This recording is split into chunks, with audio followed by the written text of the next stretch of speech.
Welcome to Lifestyle Solopreneur, the community for entrepreneurs who put lifestyle first. Join your host, Flavia Barris, as she interviews successful lifestyle solopreneurs and shares ideas to help you find the perfect balance between lifestyle, business, and self. Flavia is an attorney, marketing expert, and founder of several online academies. She's been featured in major media, including BBC World News, The Wall Street Journal, The New York Post, ESPN Television, and more. Join us for this episode of Lifestyle Solopreneur. Hey, Lifestyle Solopreneurs. Today we get to talk to Kate Kordsmeier. She is a professional journalist who turned into a real food blogger after her own chronic health issues were finally healed with food and natural remedies. She has over 10 years of journalism experience in freelance food and lifestyle writing and recipe development as well, and her recent explosive growth with Root Revel as one of the fastest growing food and wellness blogs. She has a wide variety of experiences to pull from in sharing what it takes to be an entrepreneur and earn a full-time salary from home. In fact, in 1 month, she earned solely from her blog over $13,000 while working only 40 hours that month. And she is on track to make at least well over 6 figures this year in just her third year of blogging. So she has been interviewed on dozens of podcasts. She's a great guest. She has expertise not only in food and wellness, but also in the business of blogging. Kate, welcome to the show. Thank you so much. I'm so glad to be here. So let's talk a little bit about your journey. You used to be a journalist, which is someone who writes for the masses, and now you're a real food blogger. And in some ways, that's sort of the same job. You're someone who writes to communicate and to teach people and bring knowledge to the world.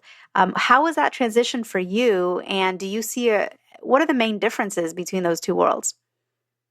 Yeah, that is a great question. So the main difference is when I was a journalist, I was freelance. And so I wrote for hundreds of different magazines and newspapers and websites.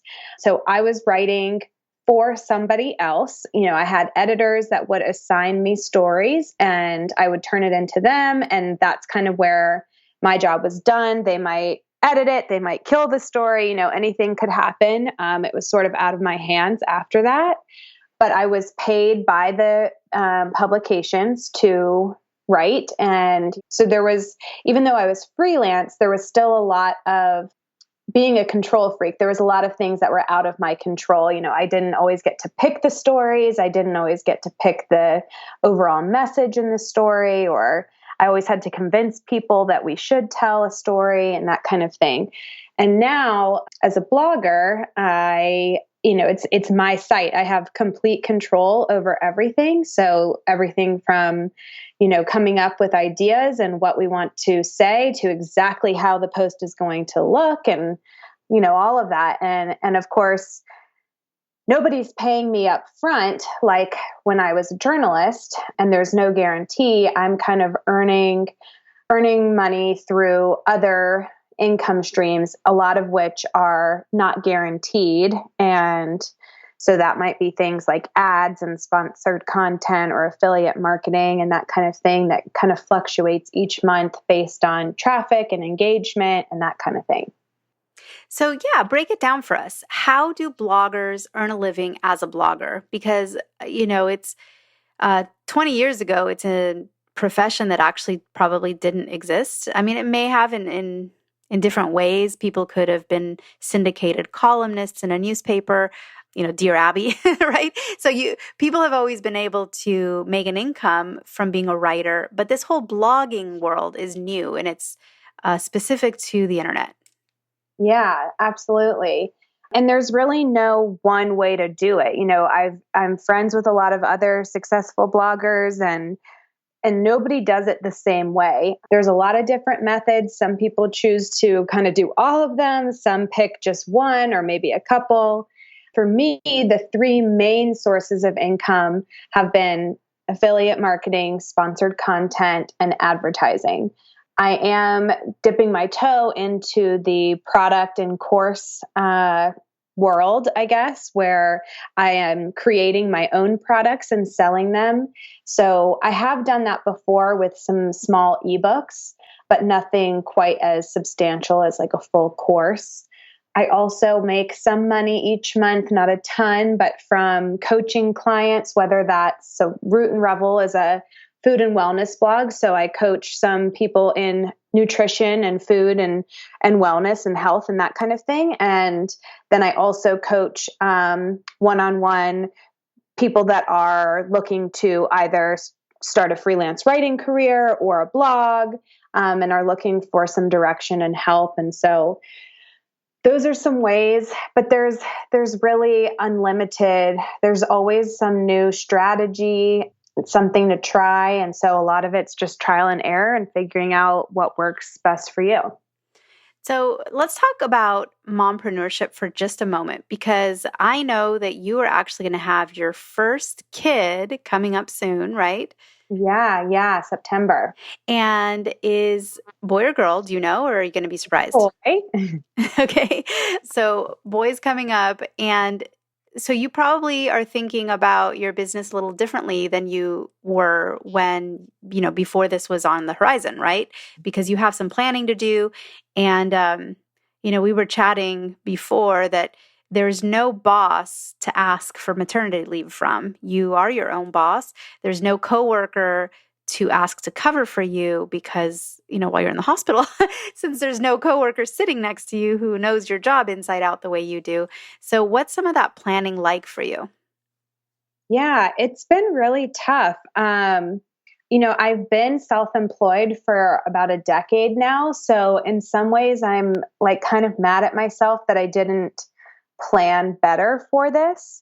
And in other ways, I feel like, oh, I actually did a good job planning, given the limited resources self-employed women have, especially when it comes to maternity leave. So like one of the things that I'm really glad I made the switch to a couple years ago was that freelance journalism to having my own blog. Because with freelancing, it was like, if I'm not working and writing for somebody, I'm not making a dime.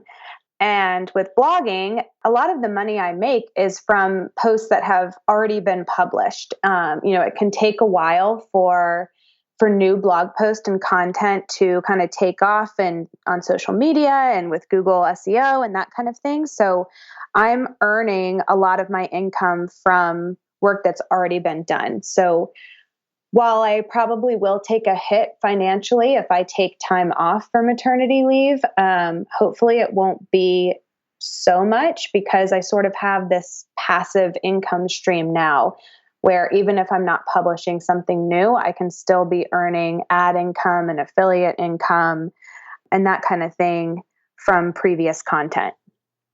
Yeah, and I back that up because I can say from experience that is so smart for mompreneurs to think about. I had my daughter, she was born 2 months early. So, it was nothing we planned for. It was completely unexpected. And 2 months early is very early for someone who wasn't otherwise planning really well. We didn't have a crib. We didn't have a list of names. There was a lot of procrastination going on when it came to this birth. And so 2 months early was a shocker. But even with staying in the hospital for a month, with barely any Wi-Fi, because the hospital, for whatever reason, has terrible Wi-Fi. And so cut off from the rest of society and just cut off from business. That's all I did for 30 days is take care of my daughter. And at the end of the 30 days, I realized for the last 30 days, I haven't made a cent from the kind of work that people pay me by the hour to do. And I'm an attorney. I was at the time as well. So I did zero legal work. For good reason, too. It would have probably been malpractice to do legal work with the state of mind I was in and the lack of sleep. I'm sure I was, completely out of my mind. But so zero, of that kind of income. However, rental income, royalties, sales that had been put in place on evergreen autopilot. I sell online products. All of that kept moving forward as if none of it realized that the person at the helm, me, was incapacitated for 30 days. It all just kept marching along, earning an income and supporting the family. And so, that for me was a huge catalyst to what I do now, which is to promote lifestyle entrepreneurship. Because it's not just about lifestyle, like, oh, great, you have time to sit at the beach and, drink a Mai Tai. It's not that kind of lifestyle. It's about being able to take off from your work for 2 months, either to vacation or to be with a sick relative or, to do what I did and, nurse a child for a month in a NICU and to not suffer these economic consequences that some employees would if they were to just stop working for 2 months. And I mean, there's a lot of planning that goes into it. Yeah, absolutely. I mean, certainly if you hadn't laid the groundwork beforehand, it wouldn't have worked out that way. So it's a lot of planning ahead and being strategic about the kind of work that you do, which, I found out I was pregnant in January of this year, which was actually kind of a great time to find out because you're already kind of reevaluating your business. It's natural with the new year to be thinking, okay, what worked last year? What didn't? What can I change? Do better. And so being pregnant and looking back on the last year made me really realize, okay, I need to take a major step back from sponsored content and from the type of work that requires me to put in hours every single week. And if I don't, there's no money there, and try to focus more on more passive, automated income streams like you.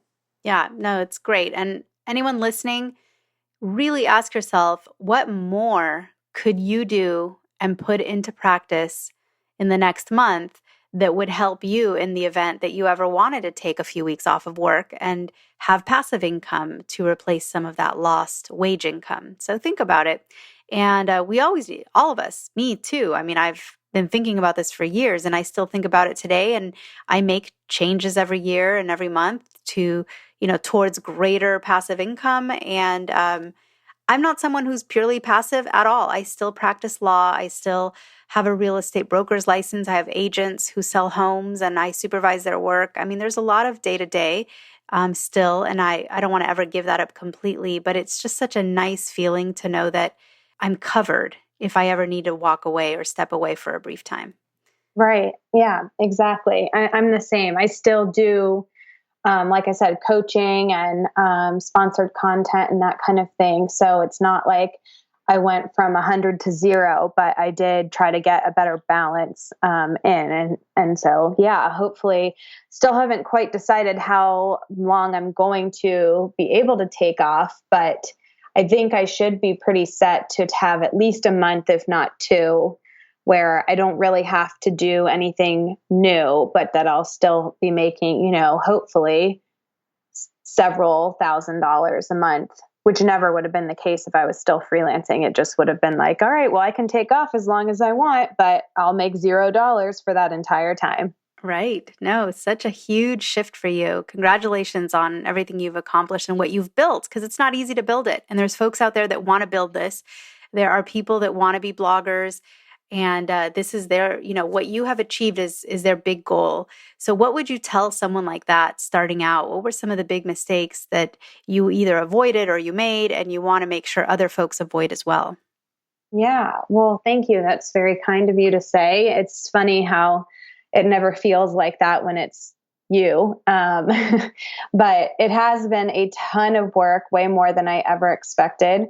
And I guess I would say my biggest piece of advice, which is something that I very purposely did from the onset of starting the blog, is to treat it like a business. It was never just a hobby for me. It was never something that I was just doing for fun or a passion project or just like, well, we'll just see what happens.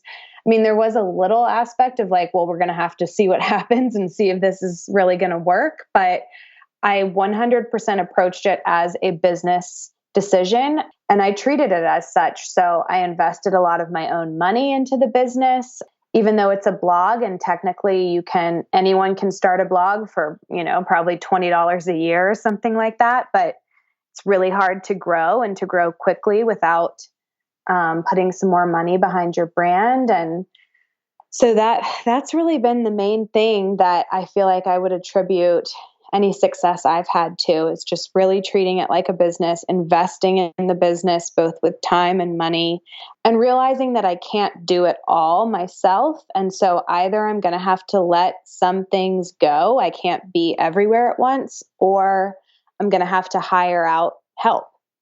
Yes, and delegating is something you will get really good at, trust me, once you have a little one running around, because you'll delegate random things you never thought you'd delegate. You might even, if you don't already do this, you may not do your grocery shopping anymore. That may be either someone through TaskRabbit, or there's so many services now. You can just order groceries online and grocery stores bring them to you.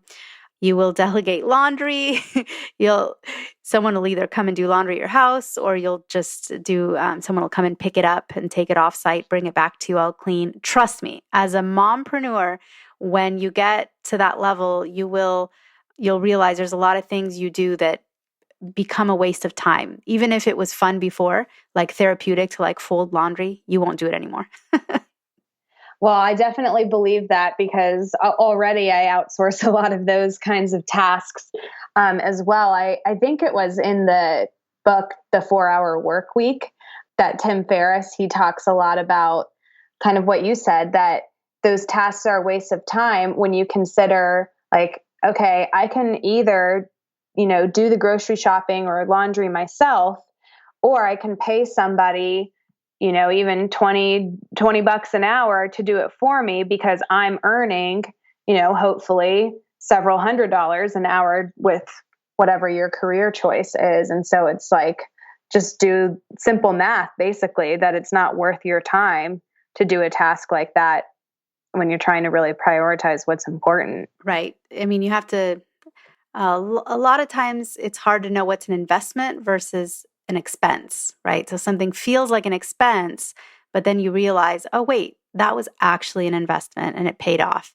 And investing in yourself, just with self-care and sanity, that's important too. So, well, you're definitely on this amazing track and trajectory. I'm so excited for you. Where do you see your business, let's say, in 5 years?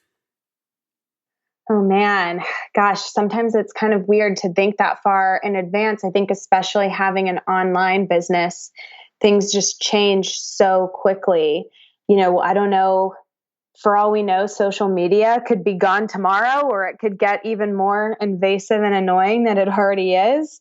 No, that's fair to say that when we think 5 years in the future, when it comes to technology, for all we know, it'll be virtual reality, so that everyone will connect to you not via, your phone and a little picture on Facebook, but you'll actually like tap an icon and then you'll be in the room with somebody, right? And you'll be wearing a headset and everything will be virtual reality. Instead of seeing pictures of Disneyland, you'll actually just be there maybe Yeah. virtually. It's crazy, No, crazy. it's crazy to think. And it's sometimes scary, but also I feel like it's one of the challenges I really like about having my own online business, is that things are always changing. So there's always a new challenge. There's always something new to think about and a new way of doing things, and definitely keeps you from getting bored. That's for sure. Right. So you have a very strong link with people's health right now. And the things that they're searching for and the things that are popular and things they're seeking. And you also know probably what they should be seeking, but they're not. The two things. And there's really almost always, a mismatch between what people want and what they need. Give me an example of something that a lot of people are searching for right now, which, is probably something they do also need, maybe not the main thing they need, but what's popular in the space? I would say that people are often searching for that magic bullet. They have some health issue, or even just they want to lose weight. And there's so many, I mean, there's always been, but there's, just so many fads and trendy diets right now, keto and paleo and the GAPS diet and all this, there's so many things like that. And I think people want there to be some secret trick to it. And what I think people get frustrated with is that food is so much more common sense than a lot of these diets make it out to be, with the exception of food allergies and specific health conditions, I always tell people, like, eat more fruits and vegetables and kind of let the rest go. I feel like they're always looking to eliminate something, which is ironic because who wants to live a life of restriction and deprivation? But they feel like, I'm cutting out gluten and soy and dairy and sugar and this and that. And I'm always like, I don't know if you need to do all of that. Food's really not that complicated. And if you just eat real food, and maybe if you want to cut something, cut out the processed junk, that's what I find to be the most successful, but the hardest for people to hear. Right. That makes sense because it sounds simple, like the what sounds simple, but the how seems to stump people. Yeah, exactly. What are some of your tips to give folks to help them transition from eating the junk, which is so prevalent? I mean, it is, you cannot avoid it. And anytime, even just the way our restaurants prepare food and the way packaged food arrives and the additives and sugar and salt, and I'm not a nutritionist at all, but I am interested in the area because I think a lot of us need to get healthier, and it'll help us perform mentally too. I mean, it affects everything. It's, if someone's overweight, chances are they also have brain fog and all of it together. Oh, yeah, for sure. I think one of the things that I learned when I first started kind of my healing journey is that everybody is sick. Everybody has some kind of health issue, whether that's something with digestion or with their hormones, their thyroid. There's so many super common chronic health issues that are happening in our country right now. And I really don't know many people that are immune to it because our food system is just so messed up right now. So yeah, to answer your question then about what I tell people, the how is, like I said before, kind of go back to the basics, go back to not necessarily how our ancestors ate, thinking paleo, but maybe your grandma or your great grandma, where everybody was just eating real food. It wasn't processed, it wasn't industrialized. Organic wasn't a thing because that was just how things were grown. And now we've added, all of these pesticides and toxic chemicals to everything. And we're trying to make flavors so addicting. So everything's got even natural flavors, which really aren't natural at all. And yeah, so I just really say, go back to the basics, think really simple, and just eat real food. Figure out, how certain foods make you feel. Everybody is going to be different. So some people might feel great when they cut out gluten. Some people might realize, oh, I don't feel great because I'm not eating gluten. I feel great because I'm not eating the common gluten-laden products like pizza and cake and donuts and pasta and, things that really we know aren't super healthy for us. It's not the gluten necessarily. It's the processed, high fat, high sugar, high salt foods.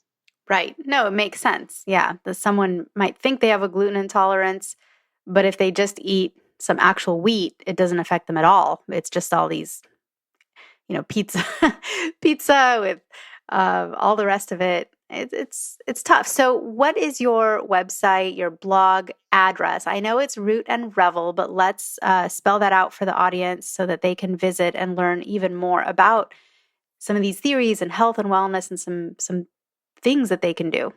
Yeah. So it's ROOTANDREV as in Victor, EL.com.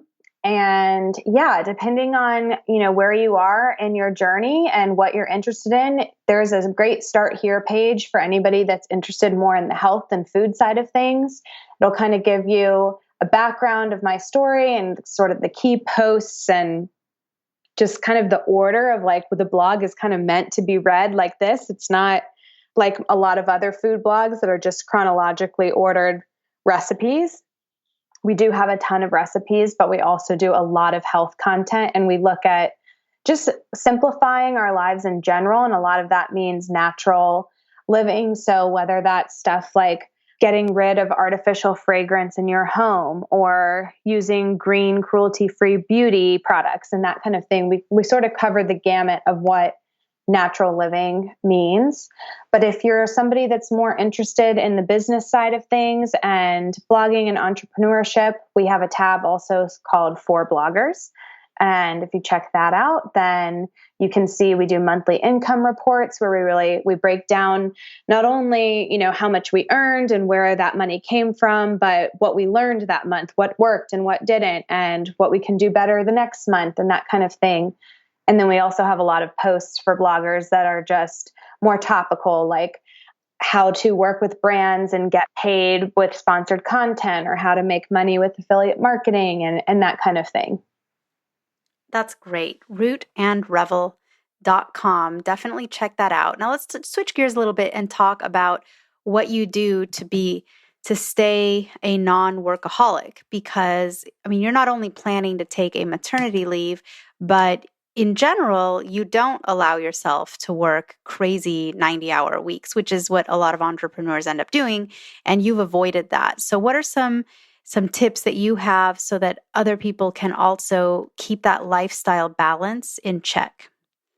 Well, I will admit that I avoid it now, but I didn't always avoid it. And it took having, a whole new set of health issues of stress and overwhelm leading to panic attacks and major anxiety and that kind of thing, because I was working crazy hours. And it's really easy to get overwhelmed as an entrepreneur of just like, there's always something.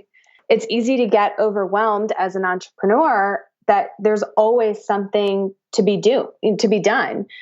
There's always more work. And so around spring of 2017, I was going through a lot of that panic and anxiety and overwhelm, and really started working on how to simplify my life, how to be more mindful and present, and how to work less without losing the results I was getting. So that meant, some things like I started a very regular yoga practice that totally changed my life. I started going to therapy, which also is really helpful. And we worked on cognitive behavioral therapy and other mindfulness techniques.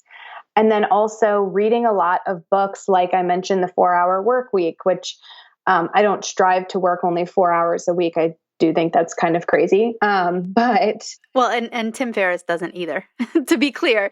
So, it was great marketing, and I suppose you can use his techniques to just work 4 hours a week, but very few people take it that far. Right, exactly. It's sort of the overall concept of prioritizing what's important and realizing that only a few tasks each week really move the needle, that a lot of what we do is almost just busy work and working for work's sake. And so, yeah, that's what I've been trying to focus on a lot over the last year and a half, is what are those tasks that really move the needle, and sort of letting everything else go. So let's talk a little bit about ways that you have found to stay really productive. What are some of your favorite productivity or efficiency tips? Or they could be apps, software tools, or just techniques. What are some things you can share to help other folks make the most of their time while they are working? Yeah, absolutely. One of the things that was hardest for me to accept, although it's probably kind of like the food stuff we were talking about, the most simple, is to do the hardest thing first. And so I try in the mornings. It was so easy to just sit down and answer emails for a few hours and kind of check in on all my different stats and platforms and see what's going on. And before I knew it, it would be 2:00 and I hadn't really accomplished anything for the day. So I now really try to sit down and say, okay, if I get nothing else done today, I've got to finish this one task, and just pick one thing. And so that's what I do now first thing in the morning. And it's been so helpful. And you'll find that once you get that one thing done, you're more motivated to do the other important things because you're like on a good roll. And so it's easier to stay in that productive mindset. And speaking of email, email is something that I've constantly struggled with. I've always just received several hundred emails per day. And that's not talking about like junk mail and, emails like marketing emails from brands and stuff like that. It's actual emails that I have to respond to. And I've really tried to basically spend less than half an hour per day on email. And what that ends up really looking like for me is most days I at least go through all of my email and file it into different folders, but I don't respond to most things unless they're urgent. And then maybe once or twice a week, I'll take an hour and go through all those folders and answer all of those emails. And it's amazing what you find is that nothing is really that urgent, and most things can take, a few days to a week to respond to and still be fine. I know at one point in time, people corresponded by the mail, right? You'd send a letter and then like 3 days later, it would be received. And then maybe a week later, you'll get something back. So, and then faxes and telephones. And I remember, I'm old enough that I remember when a long distance call was a big deal. Like a long distance call was maybe a different rate on your plan, or, you had a certain number of those minutes versus local minutes. And communication has just changed. It's light speed now. And I think some people feel that everyone should respond to a text within a minute or an email within the hour. And it's really okay, like you discovered and like you believe as well, to put off some of these responses unless something is actually urgent. And then you have to redefine what urgent means, right? Because exactly. And I think there was one book I read, now I can't remember which it was, but that really resonated with me, this concept of when you answer everybody else's emails first and before you're doing the things that actually matter to you, you're basically operating on their schedules instead of your own. And, that really applies to a lot of things in business. Is just like, I've found that batching things is really helpful for my productivity. And so, like I said, I'll batch emails and I try to batch calls too. Like even podcast interviews, I try to do during a certain day every week. These are my podcast days, or these are the days that I write blog posts, and these are the days that I'm working on my course or something like that. And so everything's on my time and not on other people's. yeah, no, that is great to give certain time slots a theme, and that's what you focus on rather than just, being pulled away. Your phone rings, a text beeps, some emails come in. And I do think that planning each day out is so important. And even planning your fun and just saying, oh, in this window here, I'm just going to, do whatever I want. That's my time with my daughter. And, it may end up being going to the beach or whatever it is, but the focus was something with my daughter that does not involve looking at my phone or a computer. And it's important to, block that out and preserve that time, guard it with your life, because that's where life is.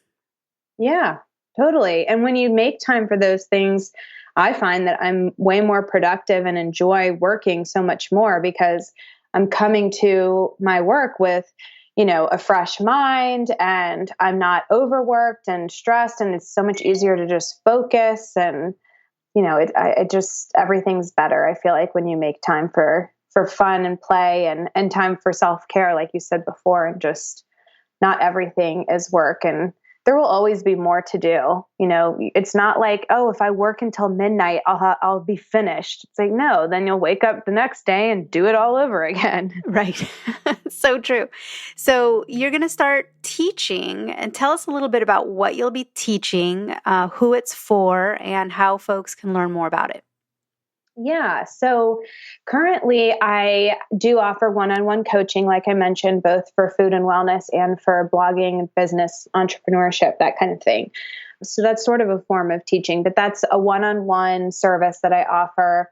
And in order to reach more people and to really dive super deep into this content, I am launching a course. Hopefully it will be done by the end of August.